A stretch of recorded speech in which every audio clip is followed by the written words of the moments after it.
I'm sitting by the window of my small rented house in northern Tennessee, watching the sun sink behind the hills like it's tired of carrying secrets.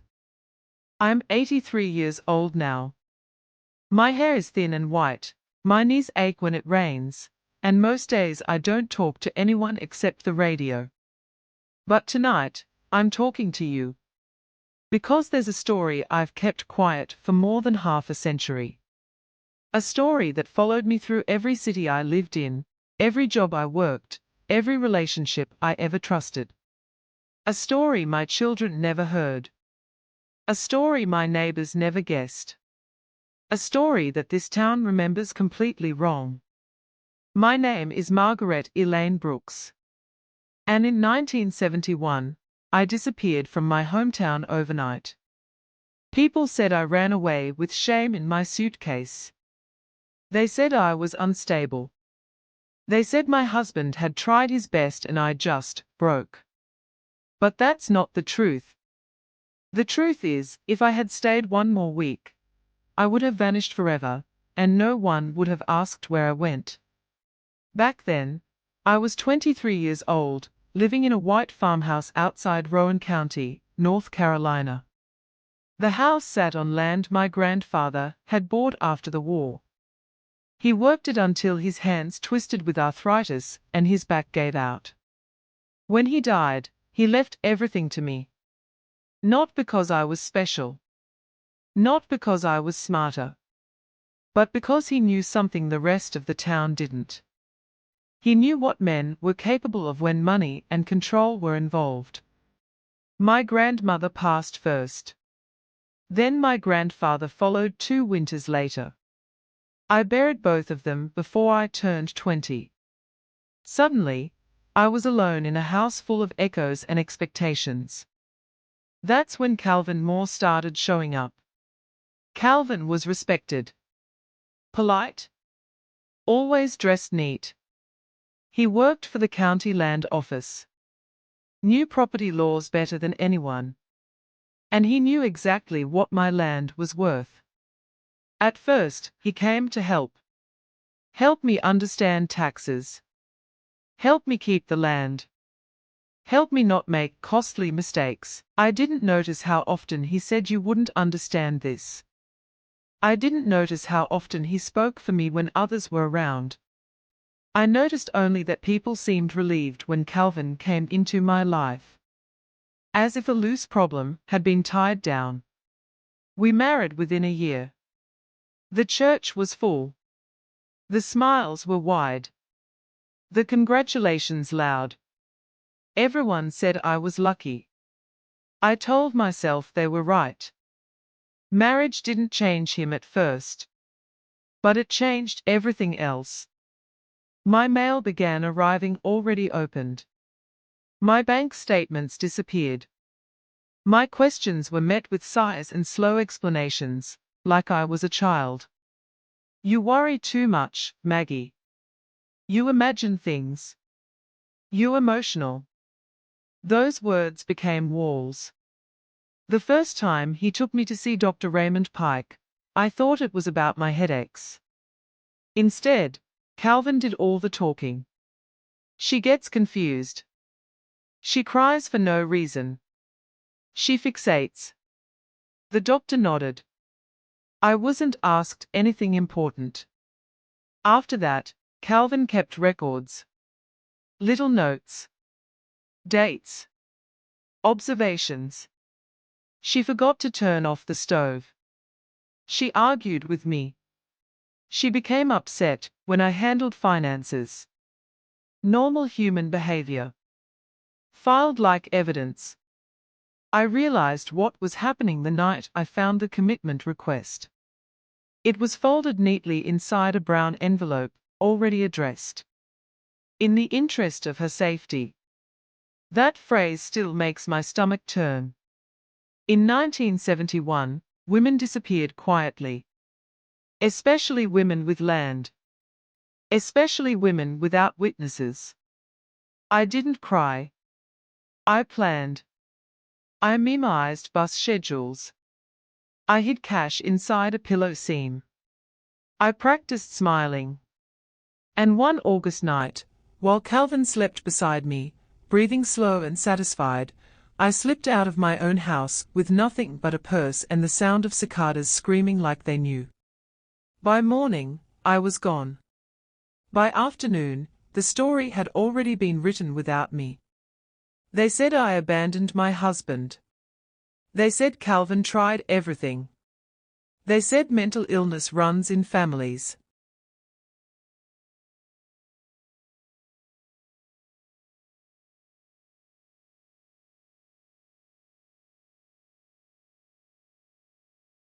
No one asked why Calvin filed paperwork before calling the police. No one asked why he never searched past the county line. I crossed 3 states. I changed my name. I learned how to disappear without dying. But here's what no one tells you about running away. You don't escape the fear. You carry it. Every knock. Every uniform. Every official letter. 4 decades. And now, 54 years later, something has come back to me. Something Calvin never managed to steal. Something that waited. But before I tell you that, you need to know who I was before him. Before the land. Before the marriage. Before I learned that silence can be weaponized. Let me take you back. Back to the girl who believed obedience meant safety.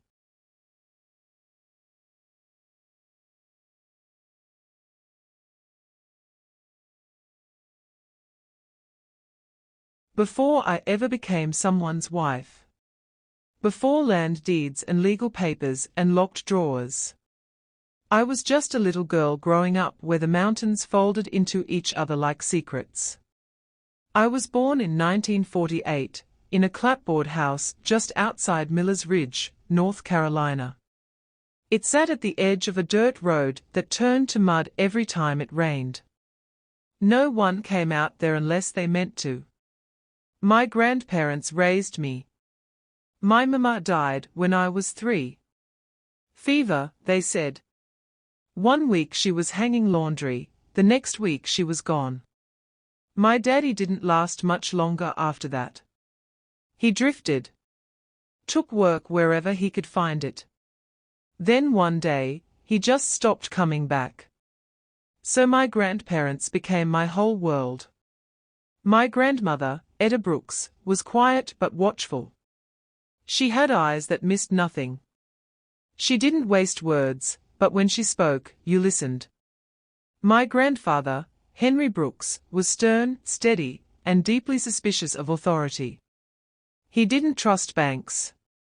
Didn't trust officials. And he trusted men who spoke too smoothly even less. He taught me early how to read people. Listen to what folks don't say, he'd tell me. That's where the truth hides.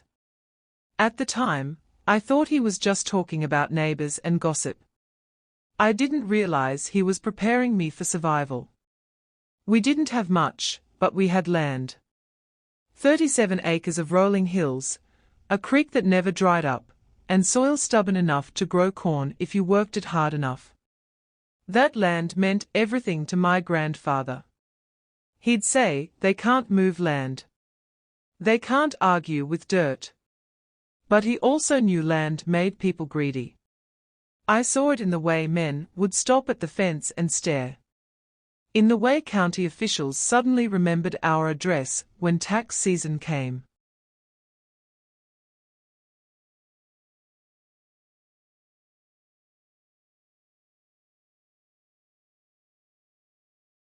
And especially in the way men looked at me once I started growing up.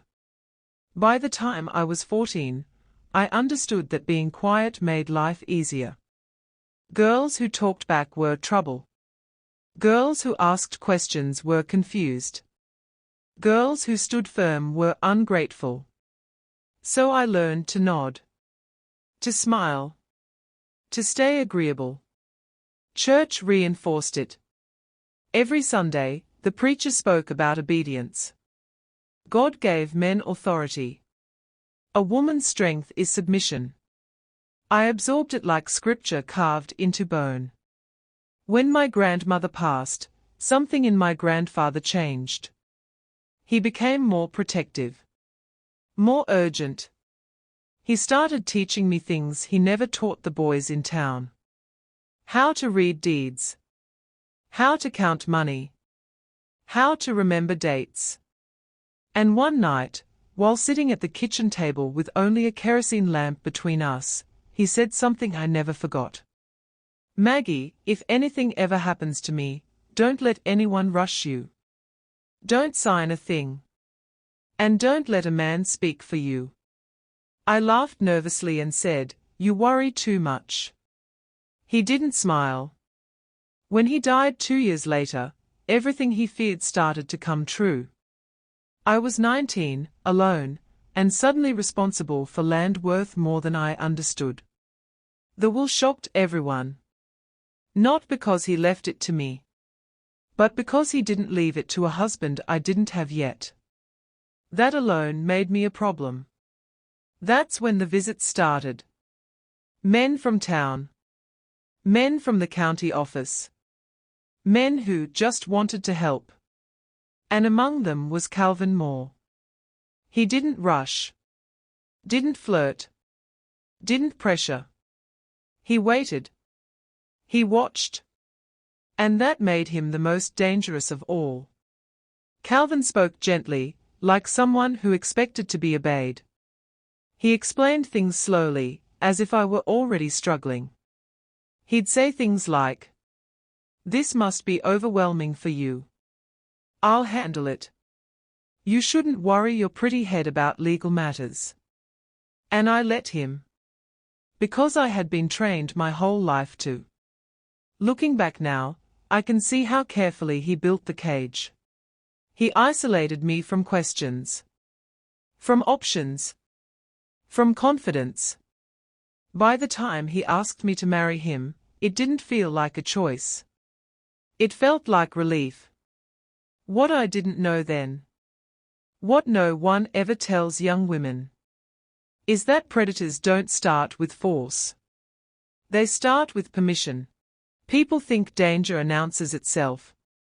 They imagine shouting, bruises, broken dishes. That isn't how it usually happens. Most of the time, it arrives wearing patience and good manners. That's what my marriage to Calvin Moore looked like from the outside. We were married on a mild spring afternoon in 1969. The church was full. The windows were open, and the dogwoods were blooming like nothing bad had ever happened in that town. People smiled at me like I'd been rescued. I wore my grandmother's pearls. Calvin wore a grey suit and shook hands like a man sealing contracts. The preacher spoke about duty. About obedience. About how a woman flourishes under a strong husband. I said I do so softly, I'm not sure anyone heard it. At first, married life felt quieter. Calvin didn't raise his voice. Didn't drink. Didn't hit me. Those were the things women warned each other about. No one warned us about erasure. The first thing to go was my time. Calvin decided when we visited people. When I rested. When I worked. He framed it as care. You don't need to exhaust yourself. I'll handle that. You should trust me. The second thing to go was my money. He insisted we simplify finances. One joint account. One signature, his. He said it was safer. I believed him. The third thing was harder to notice. It was my memory. Not because I was losing it, but because he kept telling me I was. You already asked me that. I told you yesterday. Don't you remember? I started writing things down just to be sure. When I showed him the notes, he laughed. That's not healthy, Maggie. The town loved him. Men respected him. Women trusted him. If Calvin said something, it was taken as fact. If I said something different, it was seen as confusion. He began inviting people into our marriage. The banker, the pastor, and eventually, the doctor. Dr. Raymond Pike had an office that smelled like disinfectant and stale coffee. He barely looked at me. Calvin spoke for me again. She's anxious. She's overwhelmed. She fixates. The doctor nodded and wrote. I was asked how I slept. How often I cried. If I felt nervous. I answered honestly. That was my mistake. After that, Calvin kept records. A small notebook in his desk. Dates. Incidents. Observations. Agitated after discussion. Emotional outburst. Difficulty accepting guidance. Guidance. That word was doing a lot of work. I didn't understand the pattern until it was almost complete. Calvin wasn't trying to convince me I was unstable. He was convincing everyone else. The moment it truly hit me was the day I tried to sell a small portion of the land. Just 5 acres near the creek. I wanted the money for repairs. The clerk looked uncomfortable. I'll need your husband's approval. I said, the land is in my name. He lowered his voice. Not according to our files. I went home shaking. Calvin was waiting. He already knew. He always knew. He sighed like a disappointed teacher. I was going to tell you when the time was right. That night, he slept peacefully. I did not. The next week, he suggested I take a break. Somewhere quiet. Somewhere with doctors. For your own good. That's when fear finally found its voice. Not panic. Not hysteria. Clarity. I started watching him. Noticing things I'd ignored. The locked drawer. The phone calls he ended when I entered the room. The way mail arrived already sorted. One afternoon, while he was at work, I opened the drawer. That's when I found the papers. Psychiatric evaluations dated months earlier. Commitment recommendations. Property transfer documents, unsigned, but ready. My name printed like it already belonged to someone else. I sat on the floor and didn't breathe for a full minute. Because suddenly, everything made sense. The patients. The records. The doctor. The marriage wasn't the end of the plan. It was the beginning. In 1971, a woman didn't need to agree to be committed. Her husband only needed to say she was unwell. And I was almost out of time. I smiled through dinner that night. I asked him about his day. I folded his shirts. I told him I loved him. Because the most dangerous thing you can do is let a man know you see him clearly. Once you see the trap, you can never unsee it. That night, after I put the papers back exactly where I found them, I lay beside Calvin and stared at the ceiling until dawn. He slept easily, breathing slow and even, like a man with nothing left to worry about. I didn't cry. Crying wastes air. I used that night to think. By morning, I understood one thing clearly. I could not fight him. Not legally. Not socially. Not quietly. If I accused him, he would smile and tell everyone I was proving his point. If I showed the papers, he'd say I didn't understand them. If I tried to leave openly, he'd say I was confused and needed help. The town would side with him. They always did. So I did the only thing left. I became invisible. I started acting smaller. I stopped asking questions. Stopped disagreeing. Stopped correcting him. When he spoke, I nodded. When he dismissed me, I thanked him. I let him believe the plan was working. That was the most dangerous part, pretending nothing had changed while every part of me was awake. I listened. I learned his schedule by heart. What days he stayed late at work. What nights he slept heavy. When the doctor's office closed.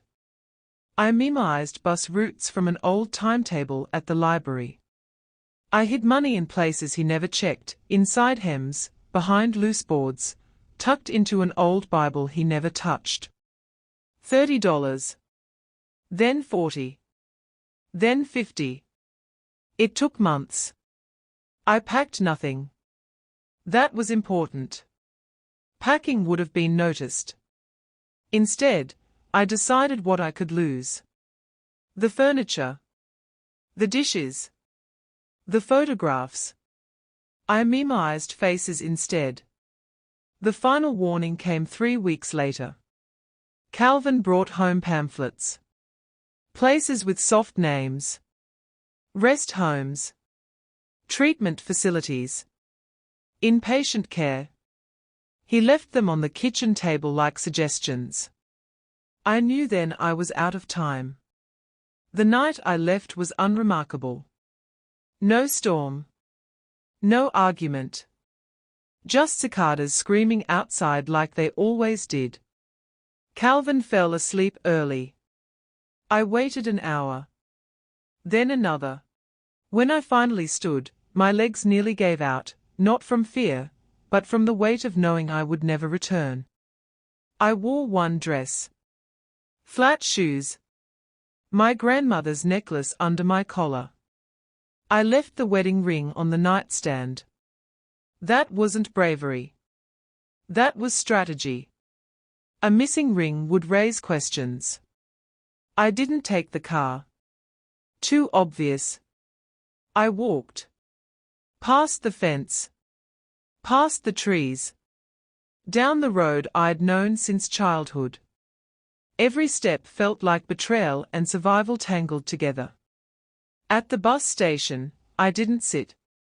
I stood near the wall like someone waiting for permission to exist. When the bus finally arrived, I didn't look back. Because if I did, I wouldn't have gone. By morning, the story had already begun without me. Calvin called the sheriff. The pastor. The doctor. They said I was fragile. They said I was unstable. They said he was worried. No one said he was angry. And no one asked why he waited hours before reporting me missing. I crossed state lines before anyone thought to look beyond the county. I changed my name at the first diner where no one knew me. I became Helen Carter. Then later, Margaret Hill. I learned how to answer questions without answering them. But here's the part people don't understand about escape. You don't stop running just because you're safe. Every knock made my heart race. Every uniform made me freeze. I slept light for years. Freedom tasted like fear for a long time. And yet, I lived. I worked jobs where no one asked about my past. I rented rooms where my name didn't matter. I learned that anonymity can be a kind of peace. But the land stayed behind like an open wound. When Calvin woke up and found the bed empty, the house didn't panic. Houses never do. They hold their breath and wait for people to decide what things mean. Calvin decided very quickly. By sunrise, he wasn't a confused husband. He was a concerned one. He went to the sheriff first, not my family. Then to the pastor. Then to Dr. Pike. That order mattered. By the time anyone thought to ask questions, the answers had already been agreed upon. She's fragile. She's been struggling. She wandered off. That word again. Wandered. Like a child. Like an animal. Not like a grown woman making a decision. The sheriff filled out a missing persons report that focused more on my mental state than my disappearance. Dr. Pike added notes to my file. Notes I never saw. Notes that followed me on paper even when I was gone in body. Calvin waited 3 days. Then he filed the paperwork. Emergency authority. Temporary guardianship. Petitions already prepared. He told people he was heartbroken. He told them he just wanted to protect me. And behind closed doors, he started selling pieces of my life. He leased the land. Moved money. Changed locks. All legally, or close enough that no one questioned it. No one, except one clerk. Her name was Mrs. Lillian Price. I didn't know her then. I only learned about her decades later. She worked in the county records office. Quiet woman. Near retirement. She noticed something odd. Calvin filed documents too quickly.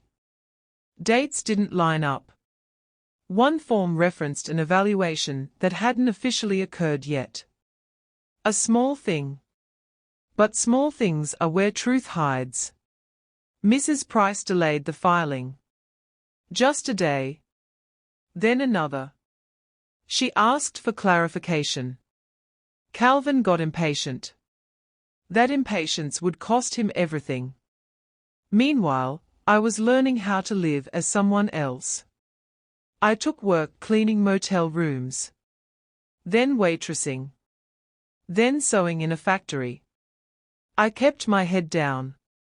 I avoided towns that felt too familiar. I didn't call home. Not once. Because silence was my shield. Years passed. I married again. A good man. A gentle one. He never asked too many questions. I never told him everything. Some truths are easier to carry alone. Back home, Calvin's story began to crack. Not publicly. Quietly. The way rot works. The land didn't transfer cleanly. The guardianship expired.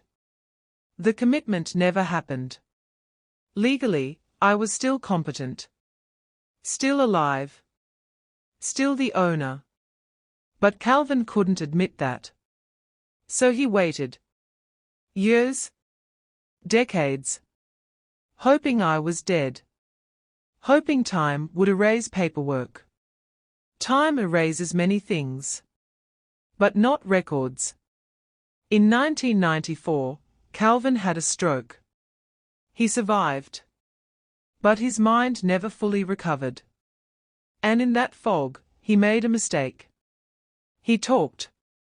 He told a lawyer things he shouldn't have. About plans. About intentions. About how close he'd come. The lawyer listened. And then, checked. That's when Mrs. Price's delay resurfaced. That's when my name came back to life on paper. That's when Calvin's careful story finally unraveled. I didn't know any of this. Not then. I was busy living. Busy surviving. Busy believing the past had stayed buried. Until last month. When a letter arrived with my real name on it. The name I hadn't seen in 54 years. And that is where part 6 begins. Because sometimes, justice doesn't rush. Sometimes, it waits for you to be strong enough to receive it. The envelope sat on my kitchen table for 3 days before I opened it. Not because I was afraid of what it said. But because I was afraid of what it would wake up. The name on the front wasn't the one I've used for decades. It was the name I was born with. The name I buried when I ran for my life. Margaret Elaine Brooks. Seeing it written so neatly, in ink that didn't tremble the way my hands now do, made my chest tighten in a way I hadn't felt since that August night in 1971. I sat down before I opened it. Old habits. The letter was from a law office in North Carolina. Polite. Professional. Careful with words. They informed me that recent reviews of county records had revealed unresolved ownership issues tied to property in Rowan County. Property legally held in my name. Property never transferred. Property still mine. I laughed. A quiet, shaky laugh that turned into tears before I realized I was crying. Not because of the land, but because someone had finally seen me clearly. They told me Calvin Moore had passed away the previous winter. No funeral announcement. No church service anyone remembered. Just a notice in the paper, and a box of unfinished lies. They also told me something else. Calvin had never succeeded. Not fully. Because one woman delayed one document. Because one mistake echoed longer than he expected.